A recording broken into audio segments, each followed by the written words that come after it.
आज की कहानी की शुरुआत होती है 22 अप्रैल 2025 से।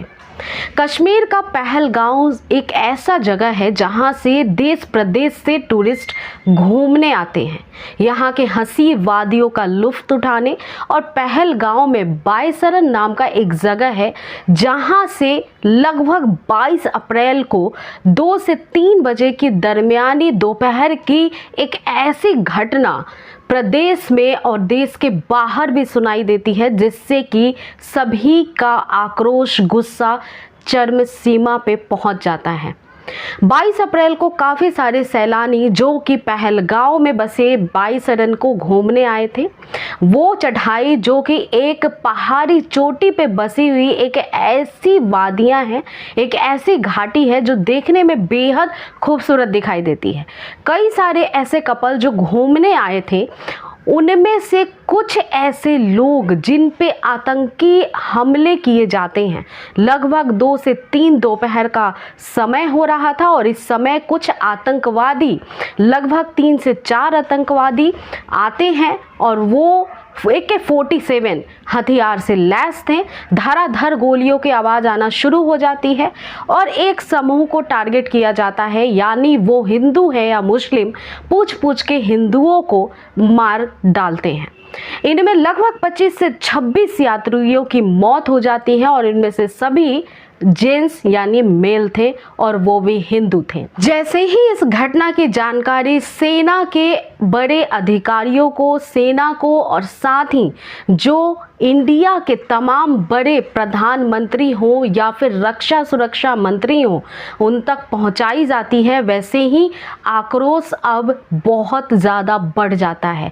ये न्यूज़ सोशल मीडिया पे ट्रेंड करने लगता है और इसके बाद सेना के तमाम अधिकारी मिलकर ये फैसला लेते हैं कि इस आतंकी हमले को एक अंजाम तक पहुंचाया जाए और इसके खिलाफ एक ऑपरेशन सिंदूर नाम का एक पूरा प्लान तैयार किया जाता है।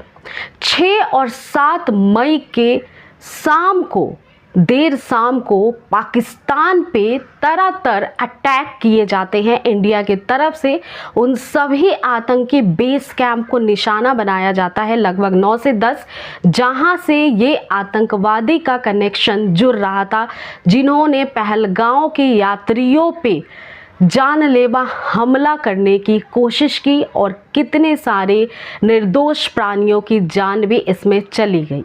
इसके बाद ये ऑपरेशन सिंदूर जो शुरू हुआ था, इसके बाद कई सारे ऐसे बड़े इंडिया के अधिकारियों का बयान आया कि ये तो केवल एक ट्रेलर है, पिक्चर अभी बाकी है। और फिर यहीं से ऑपरेशन सिंदूर के तमाम ऐसे दूसरे चरण की शुरुआत होती है, जिनमें कि पता लगाने की कोशिश की जाती है कि बायसरन में ये घटना आखिर हुई क्यों, सेना के कोई भी जवान वहां पे उस वक्त क्यों मौजूद नहीं थे। तो उस वक्त सेना के जवानों का मौजूदगी ना होना एक बहुत बड़े काम की तरफ इशारा देता था।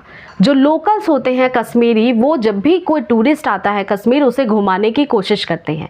पहलगांव एक ऐसा जगह है जहां से अमरनाथ की यात्रा शुरू होती है और ये एक तय समय पे शुरू होती है जब सेना के सभी फोर्सेस वहां पे तैनात किए जाते हैं।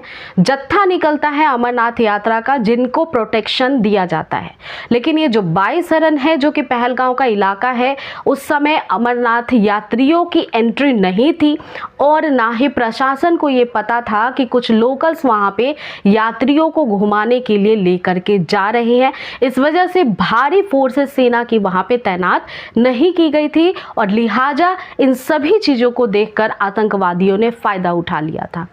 अब जब मुहिम थोड़ी आगे बढ़ती है, तब जाकर के ये पता लगाने की आला अधिकारियों के द्वारा कोशिश की जाती है कि कौन से ऐसे जासूस थे जिन्होंने इन साजिश को अंजाम तक पहुंचाया और कौन से ऐसे जासूस थे जो हमारे इंडिया से ही रिलेट करते हैं। इसके बाद आनन फानन में हमारे माननीय प्रधानमंत्री श्री मोदी जी ने ये आदेश दिया कि जो भी पाक से आए हुए लोग हैं यानी पाकिस्तान से, उनका वीज़ा रद्द किया जाता है और उन्हें वापस अपने वतन जाने के लिए कह दिया जाता है। इसमें एक लड़का जो कि पाकिस्तान हाई कमीशन में काम करता था और वो दिल्ली में रहता था, जिसका नाम है दानिश। दानिश के ऊपर इशारा आता है क्योंकि जब ये सारी चीज़ें ऑपरेशन आगे बढ़ रही थी, जासूसों की पता लगाने में आगे जो भी कार्रवाई है वो की जा रही थी, तो पता चलता है कि दानिश नाम का एक ऐसा इंसान है जो इंडिया के कुछ चीज़ें जो कि काफ़ी ज़्यादा सेंसिटिव है, जो कि सेना से रिलेटेड या फिर कुछ ऐसे ऐतिहासिक जगहों से रिलेटेड हो सकती है जहाँ पे टूरिस्ट आते जाते हैं, ऐसी कुछ जानकारियों को वो ट्रांसफ़र कर रहा था पाकिस्तान की ओर। अब इस दानिश नाम के लड़के को भी अल्टीमेटम दिया जाता है कि तुम भी 24 घंटों के अंदर ये इंडिया, हमारा देश छोड़कर अपने वतन पाकिस्तान की ओर लौट जाओ। 13 मई 2025 को ये अल्टीमेटम दानिश को दिया गया था। इसके बाद दानिश से जुड़ी हुई और भी जानकारियां प्रशासन ने खंगालनी शुरू की, तब पता चला कि एक इंडिया की ही रहने वाली ज्योति मल्होत्रा नाम की लड़की, जो कि हरियाणा के हिसार से बिलोंग करती है, महज 25 से 27 साल उसकी उम्र है, वो दानिश की बहुत क्लोज फ्रेंड है और इतनी ज़्यादा क्लोज फ्रेंड है कि वो लगभग 3 बार पाकिस्तान दौरे पे गई है। और यूं ही वो नज़र में नहीं आती है। जो ज्योति मल्होत्रा होती है, पहली बार उसकी जो हिस्ट्री खंगाली जाती है उसमें पता चलता है कि ये जो ज्योति मल्होत्रा है बहुत ही मिडिल क्लास फैमिली से बिलोंग करती है, लेकिन अभी जो एट प्रेजेंट उसकी लाइफ स्टाइल है वो बहुत ही ज़्यादा हाई फाई है। वो 5 स्टार होटल्स में रुकती है, वो देश प्रदेश के दौरे पे जाती है, वो कई बार फॉरेन गई है, कई बार वो एक बार चीन के दौरे पे भी जा चुकी है। तो जब इस तरह की लाइफ स्टाइल वो साझा यूट्यूब प्लेटफॉर्म पे करती थी, क्योंकि उसका एक यूट्यूब अकाउंट भी है जो कि ट्रैवल विथ जो के नाम से है। ट्रैवलिंग विथ जो के नाम से ये जो अकाउंट है, इस पे महज उसने कई सारे पोस्ट और कई सारे वीडियोस पाकिस्तान के ऊपर बनाए हैं और उसे एक बहुत ही अच्छे वे में प्रेजेंट करने की कोशिश भी की है। अब जरा ज्योति के पास्ट के बारे में पता लगाया जाता है तो पता चलता है कि वो एक मिडिल क्लास फैमिली से बिलोंग करती है। जब वो छोटी सी बच्ची थी उस वक्त ही उसके माँ बाप का तलाक हो चुका था। तलाक होने के बाद पिता ने उसकी परवरिश की थी और उसको MBA का दर्जा भी दिलवाया था। उसकी पढ़ाई MBA तक जब पूरी हो जाती है उसके बाद वो दिल्ली आ जाती है। दिल्ली आने के बाद वो कई सारे कंपनी में रिसेप्शनिस्ट का काम करती है, जिसमें महज उसको 20,000 रुपये सैलरी भी मिल रही थी। कई बार उसने कुछ कॉलेज में प्रोफेसर के तौर पे पढ़ाने का भी काम किया था, लेकिन जब कोविड काल आया, जब लॉकडाउन पूरे देश प्रदेश में लग चुका था, उस वक्त उसकी जॉब चली जाती है। अब ज्योति पहुंच जाती है हरियाणा के हिसार अपने गांव और वहां बैठकर लगातार ये सोचती रहती है कि अब वो पैसे कमाने के लिए कौन से ऐसे काम शुरू करे जिससे उसको पैसे आने शुरू हो जाए, क्योंकि घर की जो माली स्थिति थी वो बिल्कुल भी अच्छी नहीं थी। अब यहाँ से यूट्यूबर बनने की शुरुआत ज्योति की शुरू हो जाती है। वो एक चैनल बनाती है यूट्यूब पे और उसके बाद कुछ वीडियो डालना शुरू करती है। जब वो वीडियो डाल रही थी तब कुछ भी उसे रिस्पॉन्स अच्छा नहीं मिल रहा था, ना व्यूज़ आ रहे थे और ना ही उसकी पब्लिसिटी इतनी ज़्यादा हो रही थी। लेकिन उसने 1-2 ट्रैवलिंग वीडियो जैसे ही लॉकडाउन खुलने के बाद डाला, वो सारी ही चलनी शुरू हो गए। उसे पता चल चुका था कि उसे ट्रैवलिंग ब्लॉगर ही बनना है।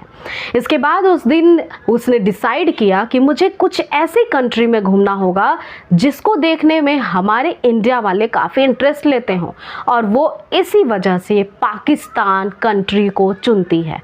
पाकिस्तान जाने के लिए उसने वीज़ा अप्लाई कर दिया।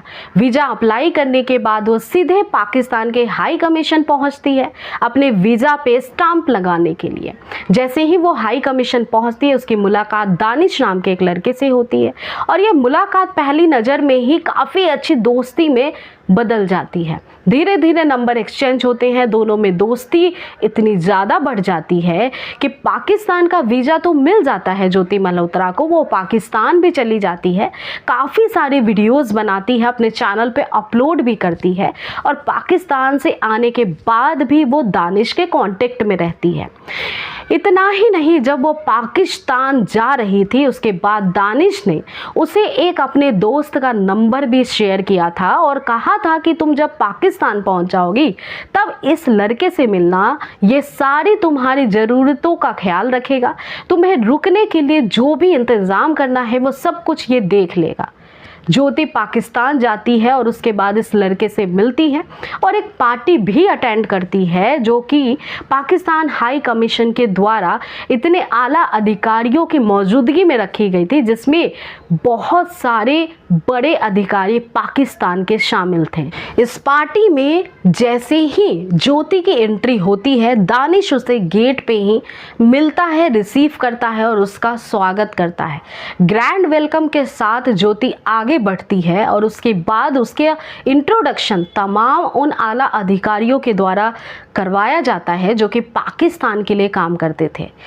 इतना ही नहीं, उस जो इवेंट में कुछ ऐसे भी लोग थे जो कि चाइना से संबंध रखते थे, चाइनीज़ थे, और उनसे भी ज्योति जाकर मिलती है और ये कहती है कि वो चाइना भी विज़िट करना चाहती है।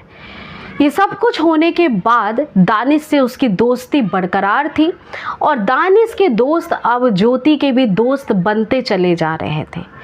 बताया ये भी जाता है और अंदाज़ा लगाया जाता है, कुछ मीडिया रिपोर्टर्स के द्वारा, कुछ चैनल के द्वारा ही ये बताया गया है कि ज्योति की मुलाकात खुफिया एजेंटों के साथ जो कि जासूसी का काम करते थे कराई गई थी और उसे बाकायदा ये इंस्ट्रक्शंस भी मिलते थे कि उसे किस तरह से जासूसी करनी है।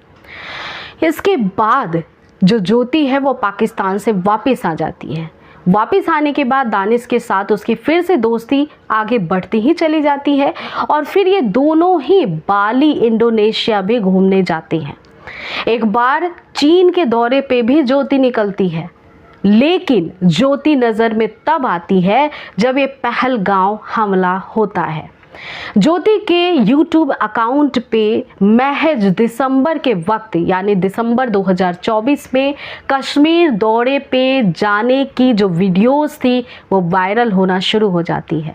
यानी इस घटना के लगभग 4 महीने पहले ज्योति पहले तो कश्मीर पहलगांव जाती है, घूमती है, वादियों का आनंद लेती है, उसके बारे में अपने व्यूअर्स को भी बताती है और साथ ही जब वहाँ से वो रिटर्न आती है तो फिर से पाकिस्तान के दौरे पे निकल जाती है।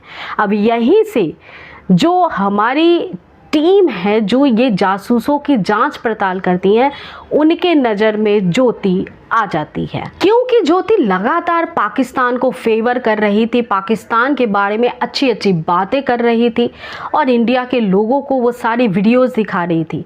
वो एक यूट्यूब इन्फ्लुएंसर होने की वजह से उसके इंस्टाग्राम पे 1 लाख से ज़्यादा फॉलोवर्स हैं, उसके यूट्यूब पे 3 लाख से ज़्यादा फॉलोवर्स हैं, उसके फेसबुक पे भी 3 लाख से ज़्यादा फॉलोवर्स होने की वजह से वो कई सारे लोगों को इन्फ्लुएंस कर रही थी पाकिस्तान के एक बहुत ही गुड थिंग्स को लेकर के कि पाकिस्तान कितना अच्छा है। लेकिन जैसे ही पहलगांव अटैक हमला होता है उसके बाद दानिश नज़र में आता है। इसके बाद अब पूरी शक की सुई जो होती है वो इस ज्योति मल्होत्रा पे आती है और ज्योति मल्होत्रा को पुलिस की टीम उसके हिसार के घर से पूछताछ के लिए बुला लेती है। ज्योति को जब पहले दिन बुलाया जाता है तो शाम तक उसे छोड़ दिया जाता है, फिर उसे 2 दिन बाद पूछताछ के लिए बुलाया जाता है और उसके बाद पुलिस की टीम उसके घर पहुंचती है, उसके लैपटॉप, उसके मोबाइल को कब्जे में लेती है।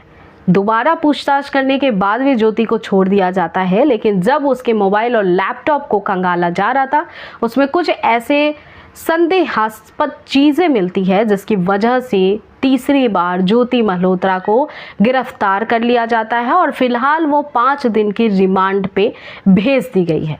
अब इसमें उससे तमाम पूछताछ किए जा रहे हैं कि वो कैसे दानिश के संपर्क में आई, क्यों उसे पाकिस्तान इतनी इज्जत दे रहा था, क्यों वो बहुत ही आराम से पाकिस्तान के चीफ मिनिस्टर तक भी पहुंच गई, उससे भी मुलाकात उसकी हुई, और क्यों वो पाकिस्तान के इतने बड़े बड़े उच्च अधिकारी जिससे आम लोगों के मिलने की बिल्कुल भी एंट्री नहीं होती है, पाकिस्तानी लोगों की भी, ये इंडिया के होने के बावजूद भी उससे क्यों संपर्क में थी और मिलजुल रही थी। ये सारी बातों की पुष्टि और इस बातों की जानकारी बिल्कुल डिटेल में पुलिस खंगालने की कोशिश कर रही है।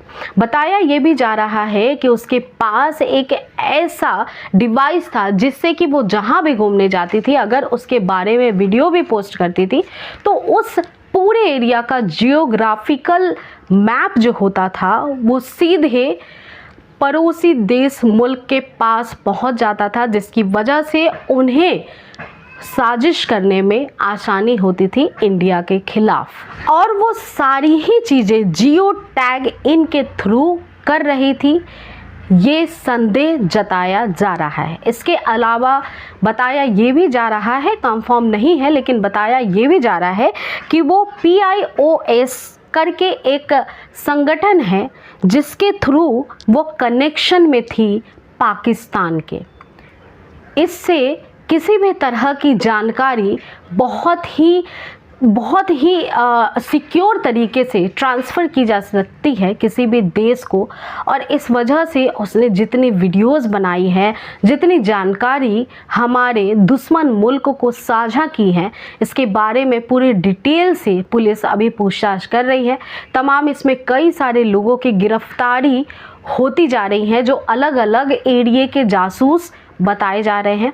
इसमें कई सारी गिरफ्तारी जो है हरियाणा से हुई है, कई सारी जो गिरफ्तारी हुई है वो बाहर के प्रदेश से भी हो रही है और होनी बाकी है। कई सारे ऐसे पर्दे हैं जो कि गिरने बाकी हैं, और उससे भी बड़ी बात ये कि ज्योति एक इंडियन नागरिक होने के बाद भी, इंडियन सिटीजन होने के बाद भी, यहाँ का अन्न खाने के बाद भी वो अपने ही वतन देश से क्या गद्दारी कर रही थी, अभी ये जांच का विषय है। लेकिन किसी भी सोशल मीडिया इन्फ्लुएंसर होने के नाते, चूँकि मैं भी एक सोशल मीडिया इन्फ्लुएंसर हूँ, मैं सभी उन तमाम नए इन्फ्लुएंसर को ये सलाह देना चाहूँगी कि चंद पैसों के लिए, चंद लालच के लिए आप कोई भी ऐसा काम ना करें जो देशद्रोह के हिसाब से आपको देशद्रोही करार दिया जाए, क्योंकि अभी जो मुकदमा ज्योति मल्होत्रा पे चलाया जा रहा है वो भी देशद्रोह के खिलाफ ही है।